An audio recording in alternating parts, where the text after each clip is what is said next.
The critical patriot देखने वाले सब दोस्तों को खुशामदीद। आज एक दफा फिर वाशिंगटन डीसी से मेरे साथ शरीक गुफ्तगू हैं साजिद तारड़ साहब। तारड़ साहब, आपने जड़ावाला में जो चर्च जलाए गए, जो क्रिश्चियंस के घरों पे हमले हुए, उसके बाद 2-3 ट्वीट्स किए। एक ट्वीट में आपने ये कहा कि not a single living human living in Pakistan has any solution to the hell they have created in 76 years. तो क्यों आपने ये कहा और क्यों इतने आप डिसअपॉइंटेड हुए हैं? जो साहब, डिसअपॉइंटमेंट मेरी दिन ब दिन, ये एक चीज नहीं है। एक तो 76 ईयर्स की हिस्ट्री पढ़े अगर 1947 से लेकर, तो डिसअपॉइंटमेंट पहले जो 10 सालों में 7 वजीर आजम चेंज हुए, फिर आप डिफेंस एक कंट्री बन गए, फिर उसके बाद ये कि इस वक्त भी अगर देखा जाए, रिसेंट में चले कुछ 2 हफ्ते पहले तक ले जाता हूं अपने डिसअपॉइंटमेंट्स, तो उसमें भी आज भी मुझे नजर आता है कि इस्लामाबाद आपका कैपिटल नहीं है, लंदन आपका कैपिटल है। आपकी किस्मतों के फैसले आज भी दुबई में होते हैं, सऊदी अरेबिया में और यूएई में हो रहे हैं। और उसके बाद सितम जरीफी आज ये है, मैं आज आपको मिसाल देना चाहता हूं, आज की मिसाल, चले पिछली छोड़ दे, पिछली भी है, मैं one can write the books on it. Choice साहब, आपके सदर पाकिस्तान ने जो ट्वीट किया है कि presidency even then is not a safest place, और वहां भी फ्रॉड हो रहा है।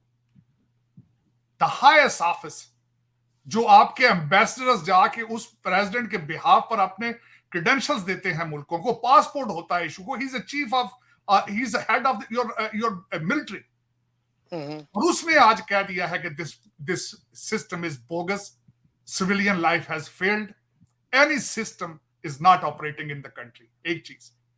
दूसरी चीज है, कल आप जिस शहर में बैठे हैं चोई साहब, वहां पे अफगानिस्तान के झंडे लहराए गए हैं, वहां पे फिर वही नारे लगाए हैं, वर्दी है क्या है, तो ये सारे कहां बैठे हैं? मेरी समझ से बाहर है। आप इसको डिफाइन करेंगे, ये हेल नहीं तो क्या है?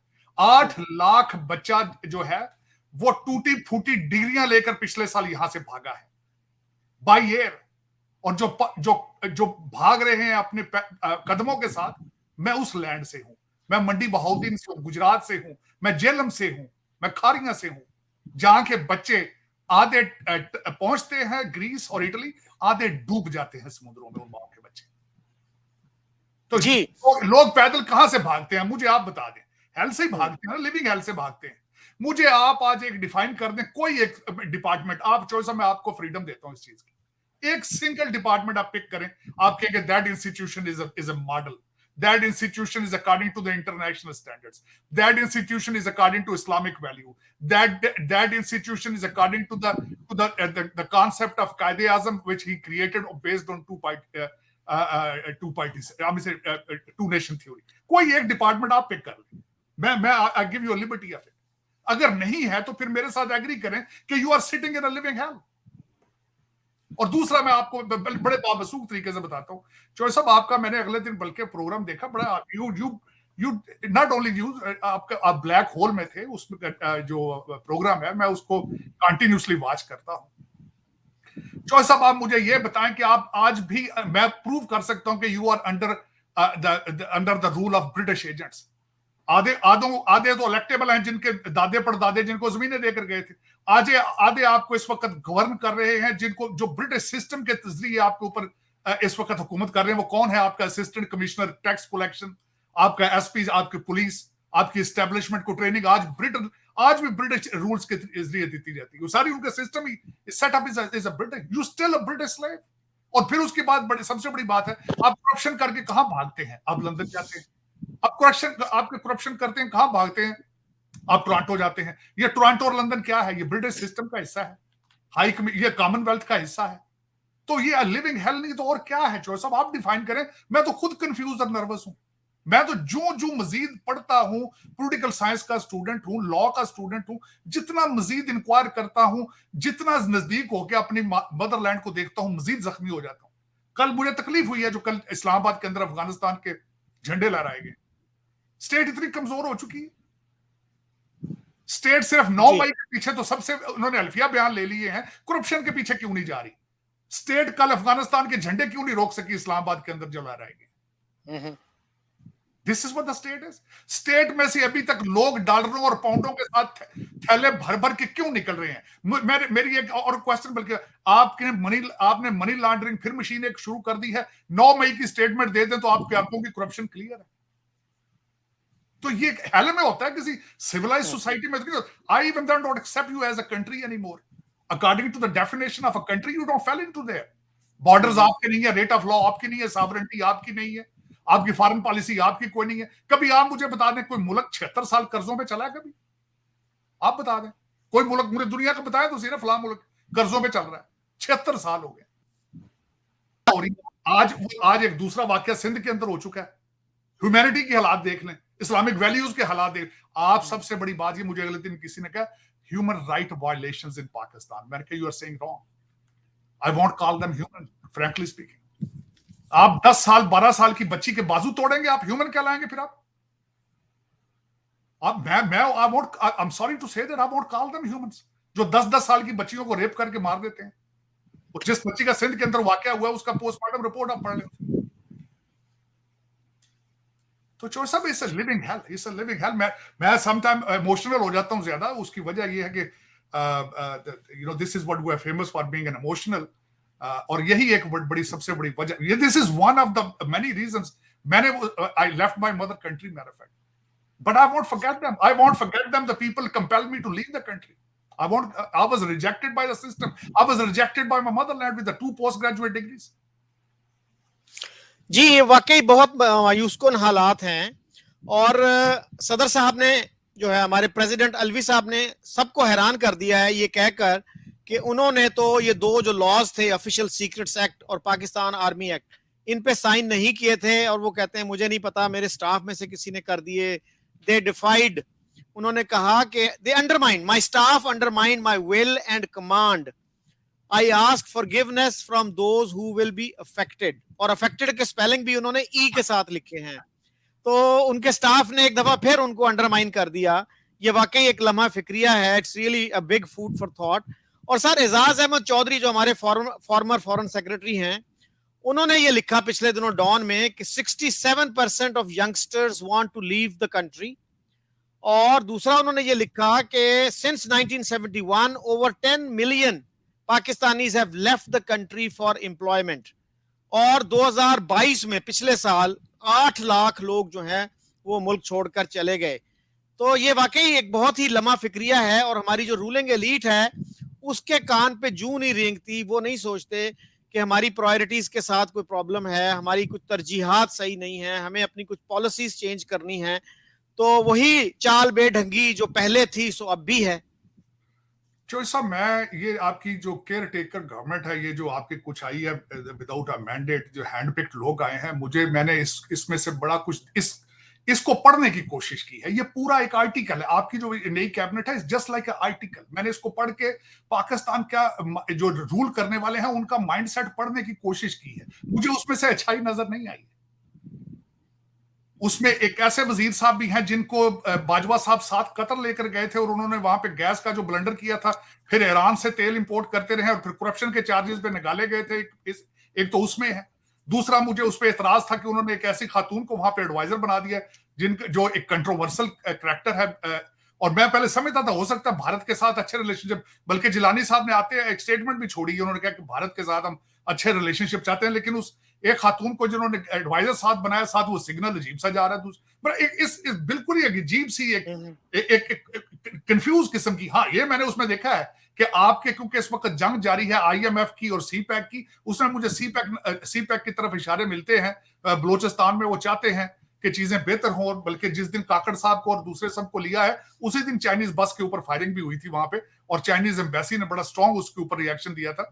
लेकिन ये कि इसमें मिले जुले इसमें इशारे नजर आ रहे हैं, कंफ्यूजन नजर आता है। अभी तक उसमें नजर आ रहा है जो स्टेटमेंट छोड़ी है कि अमेरिका और भारत के साथ हम रिलेशनशिप चाहते हैं। यहाँ पे दौरों की तैयारियां भी हो रही हैं वॉशिंगटन DC के अंदर। लेकिन यह कि यू आर स्टिल कंफ्यूज्ड। आप अभी तक खैरात मांगने के चक्कर में है। आप चाहते हैं CPEC के $58 बिलियन भी आ जाए। जिस तरह पहले पिज़्ज़े लिए गए थे, उसी तरह हम पिज़्ज़े भी लेते रहे, कारोबार भी चलता रहे, प्रॉपर्टियां लंदन में बनती रहे, IMF वाले उनको भी खुश करने की कोशिश करें। You don't have leverage. Leverage Bharat के पास है, आपके पास लेवरेज मौजूद नहीं है। You don't have nothing to export. You don't have dollars to import. You have nothing to export. So आपके पास वो leverage नहीं है. Don't behave like India. Matter of fact, कि आप जाएंगे तो आप you can balance the both sides. जिस तरह इंडिया बैलेंस करता है कि फ्रांस से बैलेंस कर रहा है, अमेरिका को बैलेंस कर रहा है, रशिया से भी तेल ले रहा है. वो they have उनके जो फॉरेन एक्सचेंज है 600 बिलियन है. उनका 600 बिलियन है. आपके सारी की सारी पार्टियां जो हैं वो आप you are just few yards away from. आपकी हर चीज वो क्या कहते हैं, राजापक्षा है श्रीलंका वाले. यू आर इन चीज away from Sri Lanka. Matter of fact आपको मैं बल्कि अगले दिन देखने की कोशिश कर रहा था. आप यू आर अब मैं किससे मिसाल दूं. अब तो आपके अफगानी भाई भी आपसे आगे जा रहे हैं इकोनॉमिकली और फॉरेन पॉलिसी वाइज.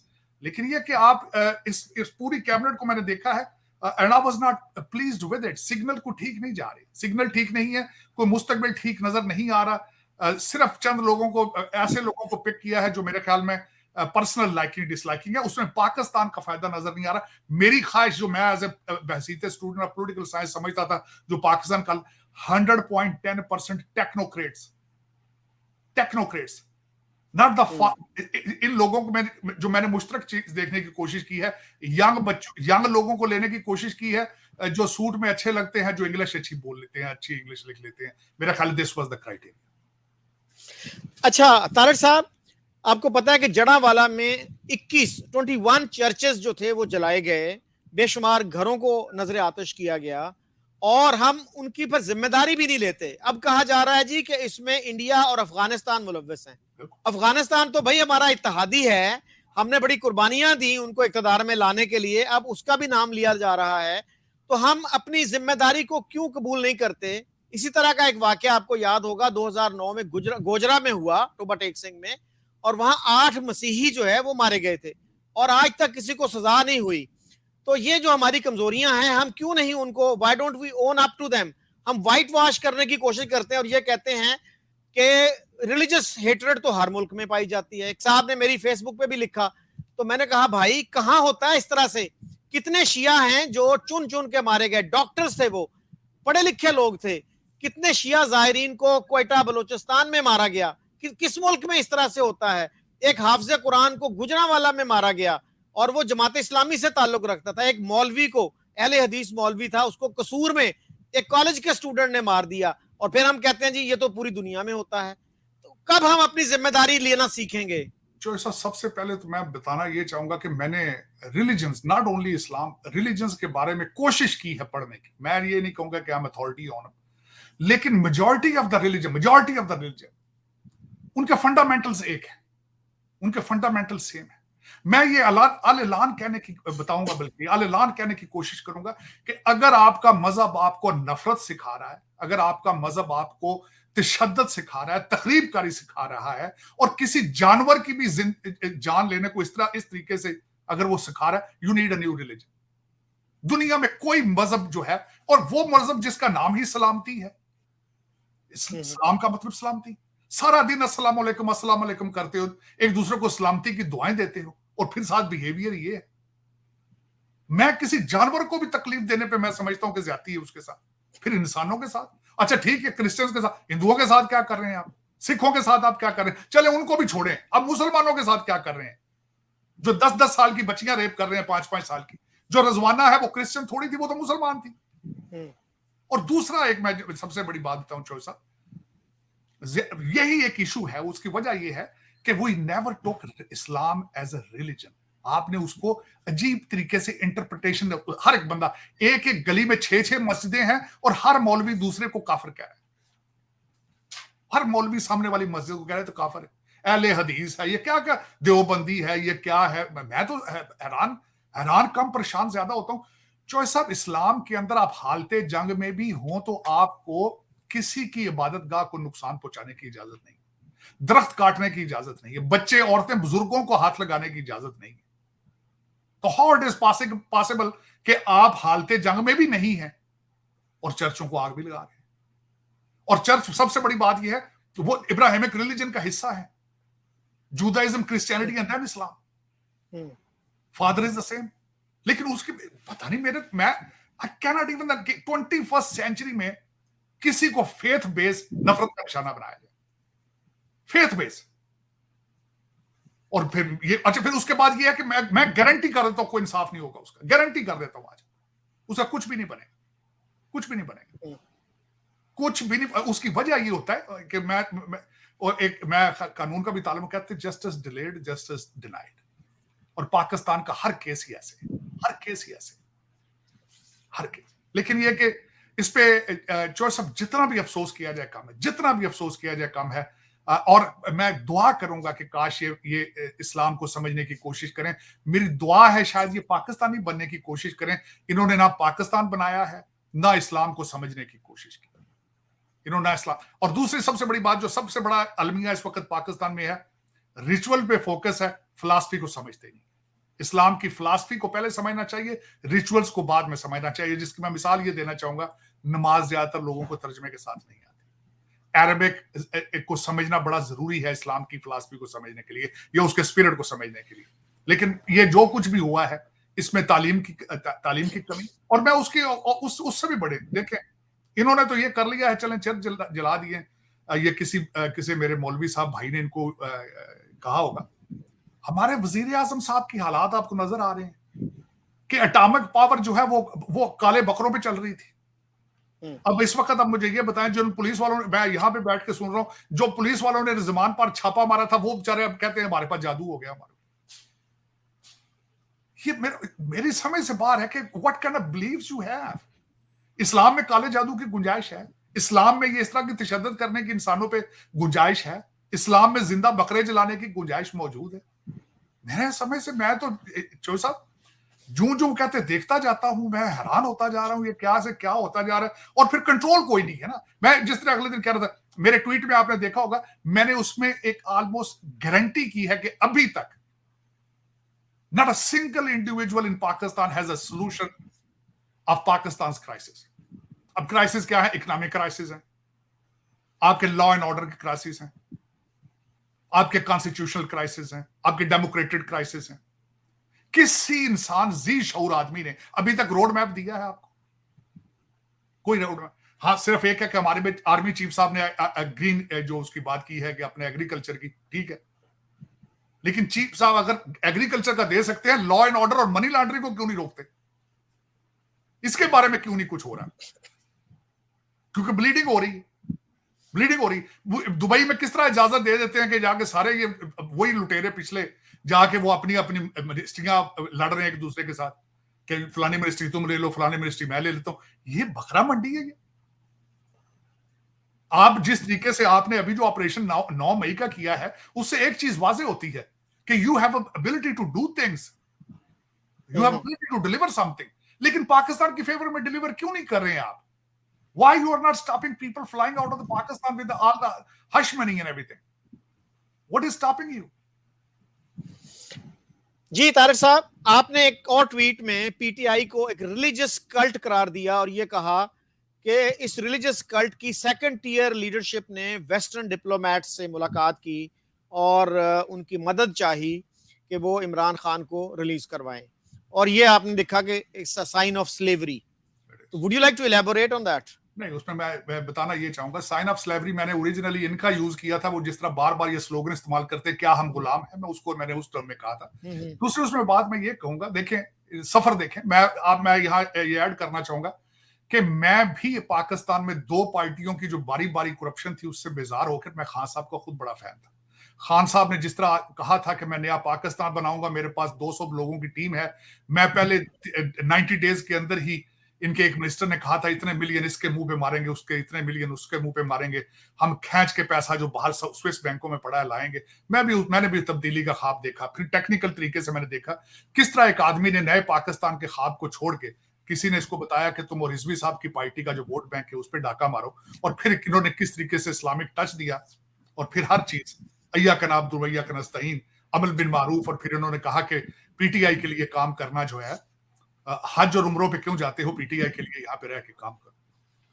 तो मैं इन सारी चीजों की बेस पे मैं कहता हूं कि they change from a political objective to the religious objectives.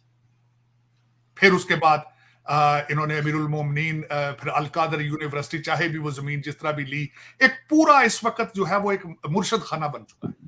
फिर इस तरीके से कि बच्चे अब जाते हैं गेट चूमते हैं जमान पार्क, फिर अब ओपनली कहा जाता है मुर्शद मुर्शद। तो ये सियासी लोगों को मुर्शद तो नहीं कहा जाता ना, फिर वो रिलीजियस कल्ट होता है। मैं उसमें I am justified using the word religious cult, क्योंकि उसके उनके रिलीजियस ऑब्जेक्टिव हैं, दे don't have any political objectives anymore. तो उसमें आके अब ये फिर उसके बाद में इन्होंने साइफर के ऊपर 55 जलसे किए, बल्कि गलत किए। मैं चीखता, मैं यहां भी बताता रहा हूं कि America doesn't have any ability to change the governments like that. ये कभी साउथ अमेरिका में करते थे ये लोग, ये होता रहा है, पहले सीआईए करती रही है, they don't have any ability. Madam वैगडिन को प्रॉब्लम है, काबुल से क्यों निकले भैया? क्योंकि कमजोर हो चुके हैं, डी डॉलराइजेशन की मूवमेंट शुरू हो चुकी है इस वक्त, सऊदी अरेबिया छोड़ के चाइना जा चुका है। मैं वॉशिंगटन डीसी में बैठा हूं, मुझे पता है इनकी एबिलिटी नहीं है, इनके इंटरनल इश्यूज चल रहे हैं, लोग यहां पे डेमोक्रेसी इज इन डिक्लाइन, लोग people are losing the faith on election, institution of election. इनके पास ये सख्त ही नहीं है कि पाकिस्तान में कुछ कर सकें, लेकिन ड्रामा किया गया, 55 जलसे किए गए, अमेरिका के खिलाफ जिहाद जिहाद के नारे लगवाए गए। फिर उन्हीं लोगों के साथ मैंने देखा यहां पे कि डॉलरों पे डॉलर लगा के वॉशिंगटन डीसी के अंदर लॉबी की गई। लेकिन मैं ये कहता हूं कि ज़ॉम्बी क्रिएट किए गए, ज़ॉम्बीज, यंग माइंड को पोल्यूट किया गया है पाकिस्तान के अंदर। That is what is wrong. मेरा बल्कि यहां पे एक कसूर था, मैंने लोगों को देखता हूं, लंदन निकल आए हैं पाकिस्तान एम्बेसी के सामने, वॉशिंगटन डीसी में निकल आए हैं, ये लोग आज तक पाकिस्तान के लिए क्यों नहीं निकले? ये फर्दे वाहिद के लिए क्यों निकल रहे हैं? मेरा किला है इनके साथ, मैं निकलूंगा हमेशा तो पाकिस्तान के लिए निकलूंगा, किसी फर्दे वाहिद के लिए नहीं निकलूंगा। लेकिन ये निकले। फिर अब वो लोग क्यों जाके मिल रहे हैं एम्बेसडर्स के साथ? पहले भी मिलते रहे हैं, मैं आपको मजे की बात, ये पहली मुलाकात नहीं हुई है, पहले भी ये अमेरिकन एम्बेसडर को जाके मिलते रहे हैं चोरी चोरी जाके, लेकिन अब 6-7 एम्बेसडर्स को जाके मिले और फिर जाके उनको अल्टीमेटली यही बातें कर रहे हैं कि वो खान साहब को अडियाला जेल छुड़ाओ, उधर लेके जाओ, इधर लेके जाओ। लेकिन पहले आप ये बार बार कहते थे एब्सोल्युटली नॉट, एब्सोल्युटली नॉट, हम अमेरिका के गुलाम हैं, हम डिक्टेशन क्यों लेंगे, हम जो मर्जी करेंगे। आज अब देख लें, मिल रहे हैं। वो मेरी ट्वीट का मतलब यही था कि फिर गुलामी और हकीकी आजादी, ये क्या ड्रामा बच्चों को दिया आपने? क्यों उनके यंग माइंड्स को प्लूट किया गया है? आज उनमें से कई बच्चे जेलों में पड़े हैं 9 मई के वाकये की वजह से, जिनको आपने डिनाई कर दिया, आपने कहा ये तो हमारे लोग ही नहीं है, आपने बस के नीचे दे दिया उनको। कभी आपने सोचा है उनके माँ बाप की हालत क्या होगी? उनके वकीलों के खर्चे कौन दे रहा होगा? उनको जेलों में कपड़े और उनको जूते कौन दे रहा होगा? खाना कौन दे रहा होगा? कभी सोचा आपने? इतना बड़ा धोखा किया गया है। ये मेरे जख्मों में एक जख्म ये है चोई साहब, और उसी जख्म की निशानी मैंने ये ट्वीट किया था कि ये फिर इन्हीं एम्बेसडरों से जाके आप मिलके ऑस्ट्रेलियन और ईयू और अमेरिकन एम्बेसडर और ऑस्ट्रेलियन एम्बेसडर, इंडोनेशियन एम्बेसडर को जाके मिन्नतें तरले कर रहे हैं कि यू इंटरफेयर इनटू आवर। पहले खुद ही ये कहते थे कि जी मेरे एमएनएस जाके अमेरिकन एम्बेसी मिल रहे हैं, अमेरिकन ये मेरे खिलाफ कू करा रहे हैं। ये बिल्कुल इनकी अपनी स्टेटमेंट है, लेकिन किस खूबसूरत तरीके से हर जगह से यू टर्न। लेकिन ये कि चले, इसमें दर हकीकत उनका कसूर नहीं है, कसूर फार्मर्स का है, जो बड़े बुरे तरीके से बेवकूफ बनते आ रहे हैं और बन रहे हैं। बल्कि मैं इसमें एक और चीज कहूंगा चोर साहब, इस वक्त पाकिस्तान के अंदर पेरेंटिंग का इशू है। जब एक बच्ची या बच्चा सारी रात जाके देर से आता है और बजाय पढ़ने के सारा दिन उर्दू में ट्वीटें करता है, टिकटॉक बनाता है, इंस्टाग्राम बनाता है, और उसके माँ बाप उसको नहीं देखते, तो माँ बाप का कसूर है। 9 मई में जितने बच्चे जेलों में बैठे हैं उनके माँ बाप का कसूर है, क्योंकि जब भी बच्चा खराब होता है, करप्ट होता है, कुछ होता है, सबसे पहले उसके माँ बाप को पता चलता है। मेरे ख्याल में उनके माँ बाप का कसूर है, मुर्शिदैन का कोई कसूर नहीं है। मुर्शिदैन को एक कसूर उनका ये है कि उन्होंने अपनी सोशल मीडिया कैंपेन बड़ी खूबसूरती से चलाई है। मैं हैट ऑफ टू हिम।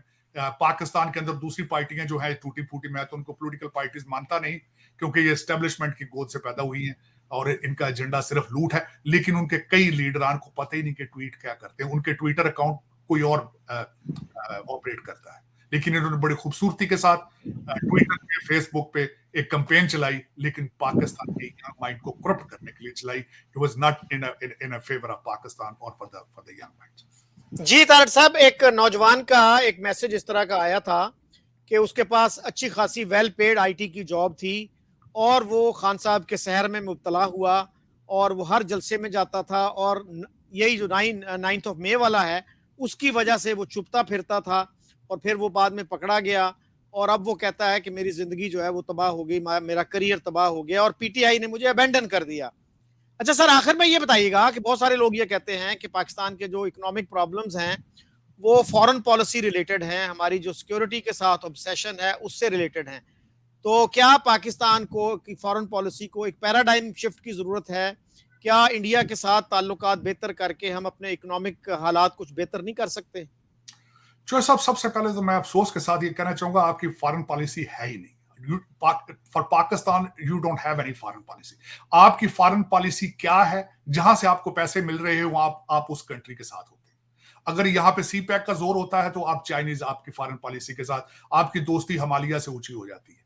आपको आपके सऊदी अरेबिया, यूएई जब आईएमएफ की शर्त रखते हैं तो आप उसी वक्त सी पैक को बंद करके, चाइना को अबेंडन करके, तो आप इस कैंप में आ जाते हैं। This is not called foreign policy.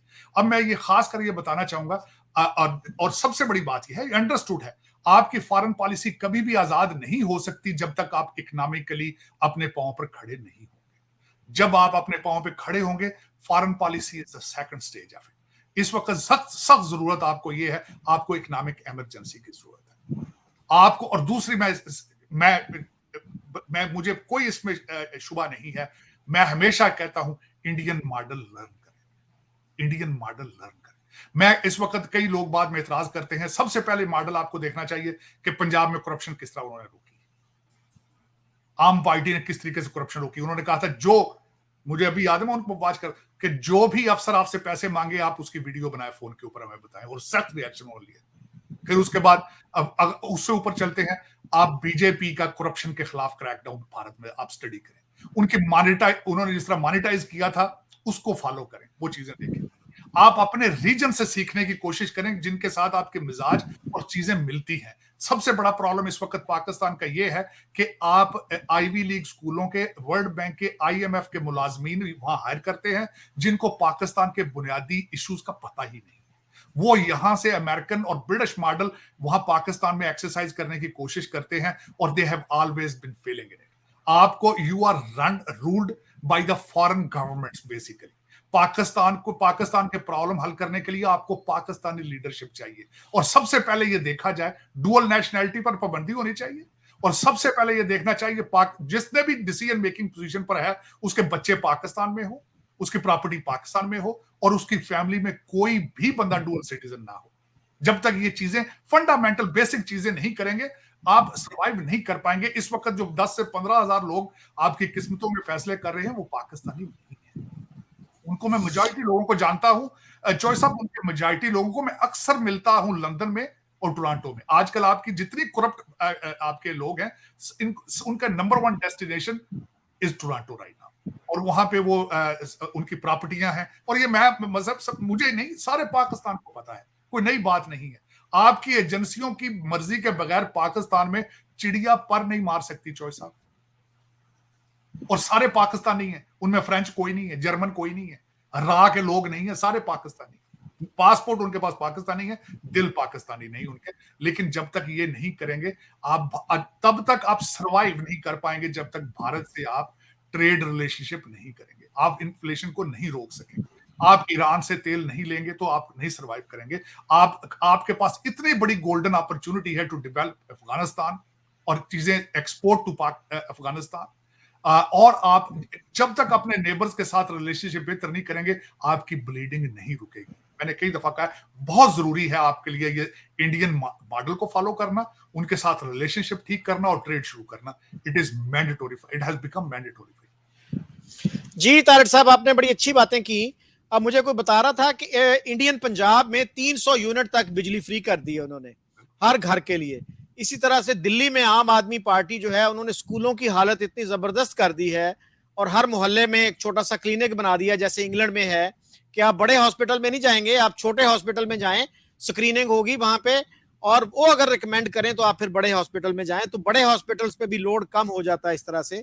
और मैं सर पिछले दिनों इंडिया के मिनिस्टर्स के, फेडरल मिनिस्टर्स के इंटरव्यू सुने, और मुझे हैरत हुई कि हमारे मिनिस्टर तू मैं के अलावा कुछ नहीं करते, और वो अपना विजन दे रहे होते हैं कि हमने पिछले 10 साल में ये किया है, आइंदा 10 साल में हमने ये करना है, और हमारी इकोनॉमी 5 साल बाद कहां होगी, 10 साल बाद कहां होगी, और उनका विजन है कि 2047 तक हमने इंडिया को एक डेवलप्ड कंट्री बनाना है। काश कि हमारे पॉलिटिशियंस, हमारे लीडर्स भी कुछ इस तरह का विजन रखते हो। So thank you very much. My pleasure, thank you बहुत मेहरबानी।